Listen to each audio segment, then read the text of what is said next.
bapesa 300 km. Eh bandeko ba congolais. 300 km bapesa yango na Rwanda. Banexa yango na Rwanda. Et il y a sous cause à la cohérent avec la présente constitution ou la disposition il y a la présente constitution article 16 pour promouvoir l'unité 16-17 et pardon 216 et 217 pour promouvoir l'unité nationale. La République démocratique du Congo a concédé souveraineté na ye boye bisangai mboka nini akoyi koko ma pointi a concédé souveraineté babengango souveraineté. Or Donald Trump n'attribue la Nations Unies au bakini la souveraineté d'un État est à la négociable. Hein? On ne peut pas négocier pour ce qui concerne la souveraineté d'un État.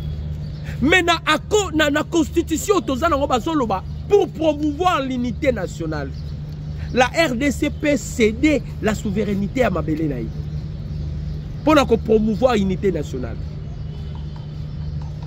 Et ça, Olivier Nduringuerero jusqu'à présent aux arrêts dans le service renseignement rwandais.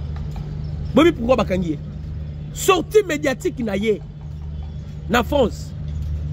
Kagame Jijango alobi eza trahison.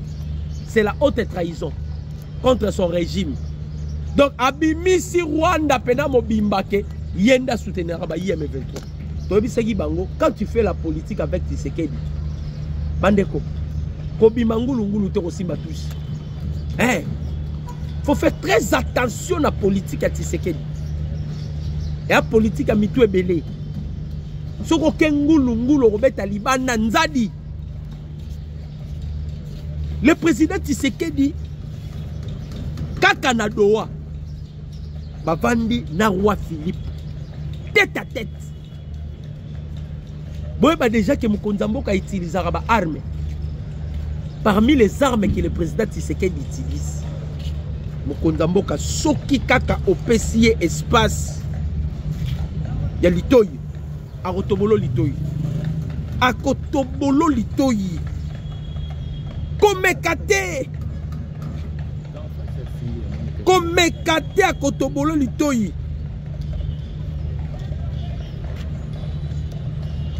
Roi Philippe Skoyo a 8 ans ya koyoka Mokonzamboka boyoka bandeko ba congolais. La diplomatie est un jeu des intérêts stratégiques des États.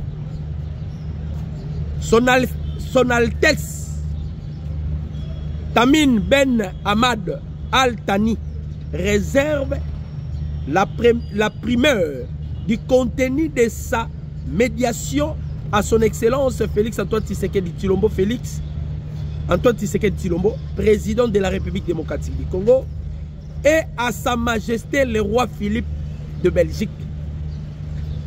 Dans les coulisses du sommet du développement social, le roi Philippe de la Belgique, ami personnel du président des États-Unis, pardon, du président de la République démocratique du Congo, Balobi, ami intime, ami personnel, Mokonzamboka, Ayaki,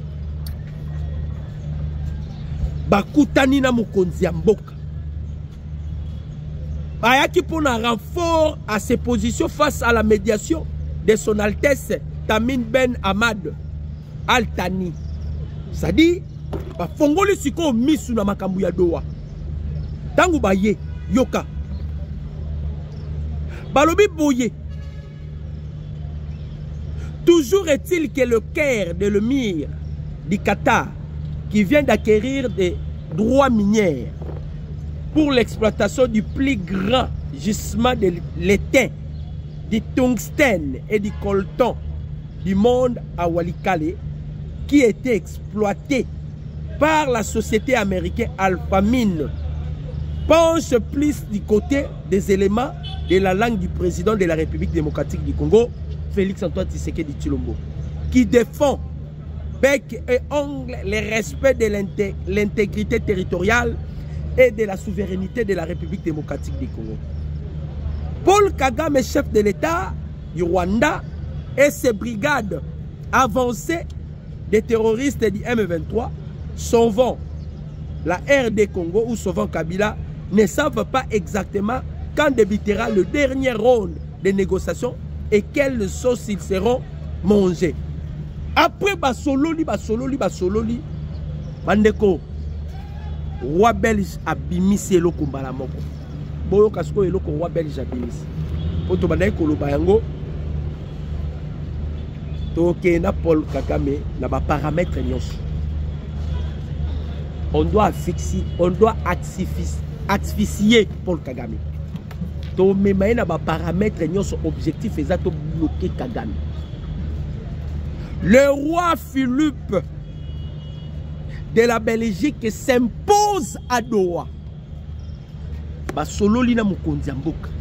Basololi à la fin de compte roi Philippe abimi. Tango ka roi Philippe abimi mbala moko alandi ba Émirats arabes bato baza ba médiateur. Parce que tolobaki avant to kende nanu aux États-Unis na Washington pour na ko finaliser ba accord nyonso. Tozongaki na Doha. Mais le médiateur y a Doha parce que makambo komi na niveau maintenant ya ba intérêt. Bazotala ba intérêt ba gagnera na Rwanda. Bazotala pe ba intérêt oyo la République démocratique du Congo a pesi bango. Là maintenant je vais expliquer na kota profondeur. Problème est anime. Entre un État avec un autre État, les relations n'existent pas. Ce sont que les intérêts qui priment. Vous savez bien que Paul Kagame, il a servi Bamindele. N'a pas paramètre nyos. Maintenant, le président Tshisekedi, ils veulent à tout prix que Boto la Kagame marche. Donc, il y a peu fois solo là. C'est ça le problème. Parce que si vous cherchez à vous imposer, Batouana, ba multinationaux, ba hommes forts, ils vont s'aligner derrière le Rwanda. Et la guerre continuera et cette guerre sera perpétuée. Et qu'aussi la kate. Comme le président Tshisekedi, discours, moi je ne suis pas venu au pouvoir pour faire la guerre. Je deviens comme un seigneur de la guerre. Comment Mboka Mobimba Toko Banda Bitumba. Non. Tshisekedi a dit non. On en a marre de la guerre. Alors, les Osenga Sikoyo, lobbying salama ya bakas. Maintenant, bazotala ba intérêt au bazoué pas Kagame. Bazotala ba intérêt au pe bakoyi ko zoé pas Tshisekedi. Maintenant, le président Tshisekedi a dit que bon point. Le chef de l'État ne veut pas cette fois-ci ba yelanzela ya Kagame. Parce que ko yelanzela ya Kagame tellement que c'est minéré, Kagame azala voté, Kagame va exercer la guerre pour piller ces minéraux. Moussalo Kagame salaka. Azui Manduki a Bengani Batuna ba village. Village, il commence maintenant à exploiter le minerai. C'est comme ça avec Kagame. Alors, le président Tshisekedi maintenant, il y a un système.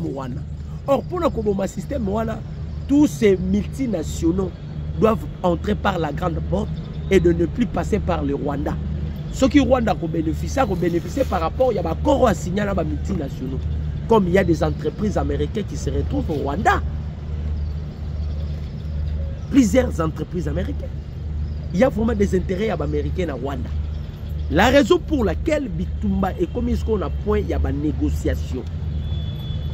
Naloba qui a l'autre fois, et puis Naloba qui a lobby, Nalobi qui rebelle au moment groupe rebelle. Ce sont des entreprises, il y a des multinationaux, il y a des impérialistes pour gérer leurs intérêts. Parce que les minéraux sont yibaka et qui n'a nulle part et qui n'a pas impérialistes, les multinationaux. C'est ça maintenant le problème. Et qui n'a pas y a des multinationaux. Maintenant, le président Tshisekedi a ligné les sous-soutabis. Non, on doit procéder même à contrepartie. La place Babomaka Congolais, on doit faire maintenant avec nos minéraux autosanango à notre possession et servir même garantie à protection. Que même la RDC doit la protéger. Intégrité territoriale à la mission. Tout le monde fait en sorte que tout bloquer même l'idée de la balkanisation. Et le chef de l'État a convaincu Siko Nani, roi Philippe. A convaincre roi Philippe, Roi Philippe a bimi, il s'est imposé. Le roi Philippe dit ceci, Boyoka, roi Philippe. Les M23, les AFC, soutenus par l'armée rwandaise, doivent déposer les armes et aller au cantonnement selon le respect de la souveraineté. Selon le respect des accords. Il y a résolution 2773, accord il y a Washington. À quel plus loin? Alors, on doit veiller pour que le respect de la souveraineté doivent être respectés. Souveraineté à la République démocratique du Congo. Roi Philippe a parlé. Les M23, les AFC soutenus ou les supplétifs, il y a Rwanda, armée rwandaise. Bati Kamanduki, baleka na cantonnement. Donc, biloko bananga bazo sala. Yango bomoni le président Tshisekedi a salaika discours à l'obi bana ya Goma, bana ya Bukavu, bana ya Beni. Tobo sani binote. Donc, bato nyoso bazana este. Bisiko wapeza sijetie pa ya banguna. Mukonzamboka lobaki tobo sani binote. Tobundana nous sur le plan diplomatique. Nengelobi balobaki pas des accords, pardon, pas le respect. Il y a accord, pardon, pas le retrait. Il y a M23, il n'y aura pas des accords. Si les accords ne sont pas signés, donc nous allons poursuivre maintenant l'option il y a guerre. Donc bisika nyoso ennemi abandai kokende, bisika nyoso ennemi abandai koluka kokoti sa mutu to bloquer système. Maintenant nenge roi Philippe a lobi boye bandeko, c'est fini. Là je vous dis c'est fini. Na osongi sabino ne loko moko comprendre. Les arana image moko circuler na réseaux sociaux, na parlement européen. Bobi maramu député moko a télé mazoloba. Alors lorsque Bamindele va décider qu'on infiltrer Congo, la Belgique est allée demander aux États-Unis et les Américains ont accepté. Donc, ceux qui sont belges, ils vont tuer Kagame. Il ne faut pas blaguer avec des Belges. Les Américains ont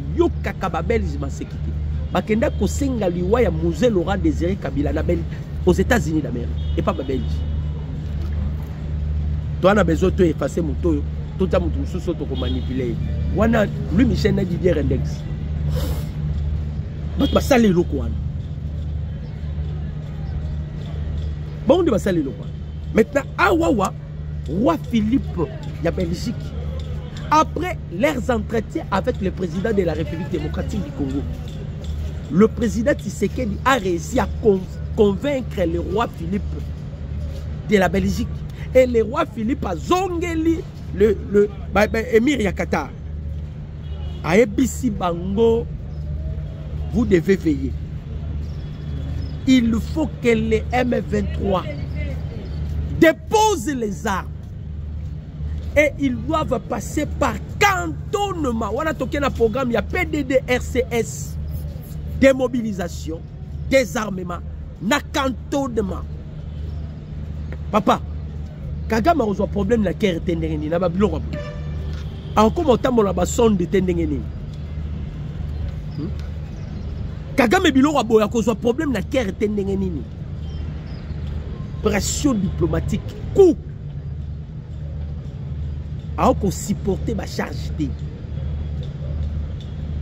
Surtout que Kagame a eu de sérieux problèmes avec ma Belge. Lorsqu'il avait chassé ma diplomate belge na Rwanda, a rompaki relation bilatérale ou pardon, a rompaki relation diplomatique entre le Rwanda et la Belgique. Sans tenir compte que la Belgique peut influencer l'Union européenne parce que Kagame, il était sûr d'Emmanuel Macron. À Obosana, que l'histoire ne fait que se répéter. Comme Mobutu croyait na Mitterrand. Mobutu croyait na Mitterrand. Mais il y avait un moment où François Mitterrand avait poignardé Mobutu dans les dos. C'est de la même manière. Kagame qui croyait en Emmanuel Macron. Macron a subi pression. Oh, et les qui est. Voilà pourquoi ils ont créé une conférence de Paris. Pour la Golukanini. Koko tapé kakanaje. Parce que, ah, bah, on met ta calcul. Calcul les qui a Moutouya Zanine. Eh ben, de Koba Congolais. Calcul les qui a Moutouya. Et ça, quand les Américains vont s'imposer, lorsque la Belgique aussi va s'imposer, Batumusu va reçu Kandegeni.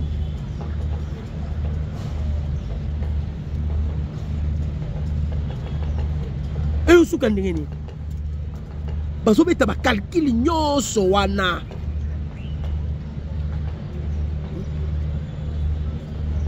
Ba beta ba calcul, on boni ba français ba panda ki ba.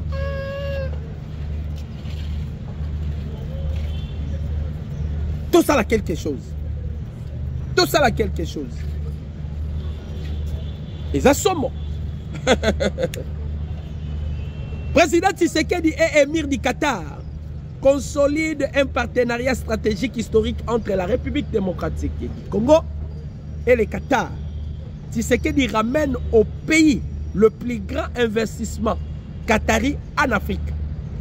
Poursuivons ses séjours à Doha, au Qatar. Le président de la République démocratique du Congo, Félix-Antoine Tshisekedi Tshilombo, a été reçu ce mardi par son Altesse Cheikh Tamim Ben Hamad Al Thani, émir de l'État du Qatar. Au cœur de leurs échanges, la visite prochaine de l'émir à Kinshasa, l'évaluation des processus de paix en cours dans les régions des Grands Lacs, mais aussi les renforcements de la coopération bilatérale entre les deux pays dans plusieurs domaines clés. Cet tête-à-tête a marqué une nouvelle étape dans les dynamiques diplomatiques et économiques entre la République démocratique du Congo et le Qatar. Des nations désormais liées par une vision commune, celle du développement durable, de la stabilité et de la prospérité partagée. À ce titre, le président de la République démocratique du Congo et l'émir du Qatar ont évoqué la mise en œuvre du mémorandum d'attente signé récemment entre les deux États, prévoyant un investissement qatari de 21 milliards de dollars américains en République démocratique du Congo. Le plus grand investissement du Qatar en Afrique, ces fonds colossaux visent à stimuler plusieurs secteurs stratégiques, notamment les infrastructures portuaires entre la construction du port en eau profonde de Banana, l'énergie avec des projets de production et distribution électrique, l'agriculture pour renforcer la sécurité alimentaire et les technologies de l'information et de la communication, puis de la modernisation de la République démocratique du Congo. Le chef de l'État a salué le leadership visionnaire de l'émir du Qatar, dont l'engagement en faveur de la paix et du développement durable en Afrique s'inscrit dans un partenariat exemplaire. Papa, biloko nyonso ezalaki epai ya Rwandais Kagame. Est-ce que vous avez remarqué loko moko? Je vais vous expliquer. Bandeko, le président Tshisekedi a utilisé méthode moko. Kagame faut avoir un problème à monter. Nalobi na bino. Mikolo Kagame za kokote. A cause la crise cardiaque na avion pas koufi. Ou bien pochine wana ka soba bendiango kaka akufi. Non, c'est moribo Kagame. Asa déjà mort vivant. Problème les le canine. On soba koute de ni. Bandeko ba émir wana bozomona les Émirats arabes wana. Dans lobby, la façon dont ils se sont investis dans Rwanda. L'olendo bomona Kagame sala kawana. Les Émirats arabes. Maintenant, les Tshisekedi de sali politique. Tous les Émirats arabes, Tobotoli Bango, Tobotoli Kagame, les Émirats arabes. Baeko investir 21 milliards de dollars américains. Yo Meli Bangi, yo Zolo Bao Kabila Zonga. Kabila moni Congo est en monarchie. Papa, qu'est-ce que Kabila veut encore venir faire ici? Bandeko, on doit quand même oublier 2028. On ne doit plus parler des élections. totika na total la vision Tshisekedi pour Mboko. Avant nanano. Papa, est-ce que vous voyez que le pays au bandé Kolobaiza pays moko boé en insécurité? Les investisseurs qui m'a Mboko, pourquoi? Pillage il y a 1991. 1991-92. Si vous allez vous souvenir. Tant que pillage comme entreprise n'a pas limité pillage on a pensa. C'est ce qu'on appelle la zaïrnisation. Mobutu n'a créable quoi. Pillage wana. Ezongi sambo kanasima. Mutozo le so amina ko tchaka mbongo na ngana ko investir na Congo. Eh, mbongo na ba ko yiba. Mais les loyo ba Qatari ba pesi 21 milliards de dollars américains. Na tangeli bino ba domaine o ba touché. Ba renforcer le sumbongo na port Yano profond. D'ailleurs avec seulement le port Yano profond, budget na biso ko mata ba 100 milliards. Avec seulement le port Yano profond. Pas de quoi. Ce que tu sais que tu as bandit ba blog on a sollicité pour remettre à biso le soleil élection. Vous montez bo bandoki. Il faut même changer ces constitutions en vrac. On doit laisser Tshisekedi. Asili sa mission na yena lobaka, il ne fait pas de mandat. Tshisekedi a une mission, président Tshisekedi. Il a une mission, toti kaya asili sa mission na ye. Kabila olela. Nabete abino li solo moko ya Kabila bande ko boko kanga mapema. Un jour na kena siège à PPRD. Wana Kabila la pouvoir. Na kena siège à PPRD. Na commune à siège à PPRD. Tozo Kemba Kabila la pouvoir. On a tous au moins 10 000 francs à payer sa rabattoir. Ngai na kota baboya inga na kota. Bayebi déjà que mutoyo mais to fofila qui to koti. Bandeko. Babimisa calendrier ya Joseph Kabila. Dans ce qui a Pembeti 2030. Calendrier ezalaki na PPRD on a zo bisabino ya Sendu. Avant comme église à Sonic Africa. Calendrier Joseph Kabila 2030 na souki a pembe na mande fa pembe. Donc Kabila rêvait peda kotika. Si a le roi pouvoir, Kabila ti le lord dimate ka le roi pouvoir. Kabila ndimaka te que pouvoir ici là. Kabila so ngo bavanti. Andimaka te mais pouvoir ici là. Pouvoir ici là. Voilà pourquoi mon moni tolobaki na bino bande ko pesa temps au temps. Sauvons la Kabila. Oh, bon pesa ngo temps.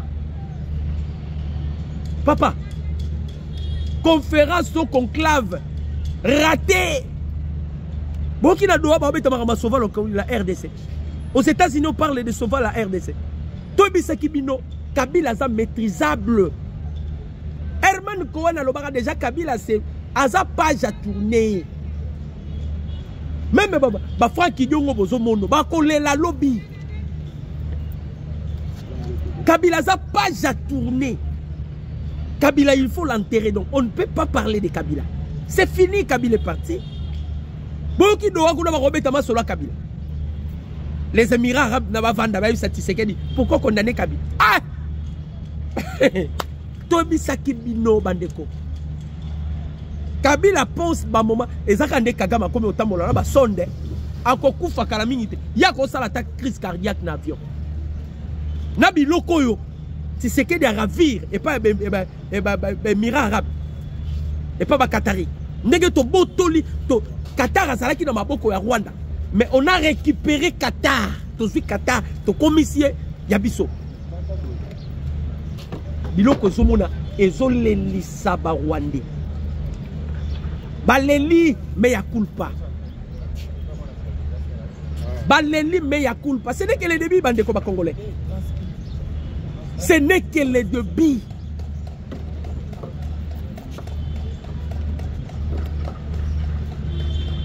Bataki munoko wa o Kabila majorité à 90% ba congolais ba senga retour ya Kabila. Tobi ça va. Ba congolais ba senga retour à Kabila. Ngako na sali ba mission na bi comment Kabila ba condamné peine de mort ata piné vélo ba tumbite na nzela. Mais mutamba ko kede ko zoika na ndaku ne ko mema eti na cour de cassation. Bon, on va piner tout Mbabaki. Donc, Moutambe est devenu populaire plus que même Kabila. Oh non, Kabila est dans la majorité. Tant que va suspendre PPRD, Tobi na bango, Bobi Misabatu Nabino, total réellement, ceux qui va Congolais, vous avez vu les gens sortis, va réclamer. On a déjà enterré Kabila. Il faut comprendre que Maramounio sont au sala et si mal souté. Pouvoir et bandakana molimo. Le pouvoir est spirituel. Si le pouvoir prend fin, le pouvoir a pris fin. Si on continue de s'entêter, vous allez mourir. Ce qui pouvoir est sili. Dernier coup na bango, au bandai qu'on préparait, c'était Oya Tanzanie. Maman en a prêté serment, c'est fini. Hein? Bon, on a qui va téléminer Evariste Ndashimi. Ndashimi est l'ennemi juré de Paul Kagame. Ou on a peut-être ceux qui au-delà, au-delà. Et l'ennemi juré de Paul Kagame. Donc, Bandeko, le roi Philippe a parlé. Le roi Philippe a dit. Au moment où le roi Philippe a lobby, même Maxi Prévost, c'est fini. Le président Tshisekedi a été tête à tête pendant des heures du temps. Tshisekedi pèse ça et qu'est-ce qui se passe au rebond ou la moutema. Tu seras séduit dans la rhétorique, dans l'art oratoire à Zalakanang. Ce qu'on va vendre dans roi Philippe. Basolo, roi Philippe a bimé. Non. Les M23, vous devez déposer les armes. Et vous devez passer maintenant. Vous devez passer maintenant dans le cantonnement. C'est fini. C'est fini. Bloqué. Wana histoire est à l'issouté. Histoire est à l'issouté. Donc, il côté Wana négociation est saté. Maintenant, tu as procédé dans la signature dans Kagame, non? Parce qu'il y a des points cruciaux où il faut signer. M23 doit déposer les armes et doit passer par les cantonnements. RDF doivent se retirer, c'est tout. C'est ça la résolution 2773. Bisotende to vota kayango. Toloba kayango. Bisotende to vota kayango. La résolution 2773 ils allaient qui voter dans le Conseil de sécurité des Nations Unies. Bango ne ba adopter kiyango.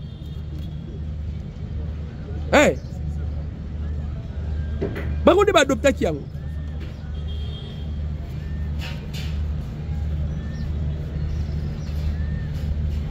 To ebisaki ba Congo ba Kabila to baki bandeko botika bango azwa ki ba oyo banani ba Pierre Loa azwa ki na Bibi Kaping. Lui il pensait que ba to ba ko communiquer Kabila to si to etufa Kabila na nyonso. Vous devez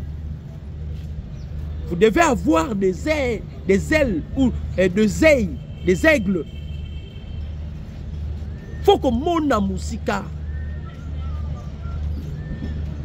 Mukonzambo kamakambo zo sala na bakatari oyo. Le chef de l'État ne veut plus Batoba minerai passer par le Rwanda. Tous les pays qui veulent le minerai congolais, vous ne devez pas passer par le Rwanda. Vous devez entrer par la grande porte à la République démocratique du Congo. Parce que passer par le Rwanda, ça va encore créer ma rébellion, ma groupe rebelle. Dans le bino ma groupe Nyon so monaka. Ce sont des entreprises où elles allaient financer, elles allaient soutenir par la communauté internationale pour protéger les intérêts. Maintenant, le président Tshisekedi a lingi les sources à la bongoté. Mukonzambo a lingi que si vous voulez vraiment le minerai congolais, Bokoti par la grande porte. Bokoti par la grande porte, surtout, qu'Okendeka n'a pas ennemi, ça va créer encore des problèmes. Nemo moni Kagame a commis à Wadoki. Si tu as la tolamuki, Okaju Moussou, Kagame a eu problème. Kagame a eu problème.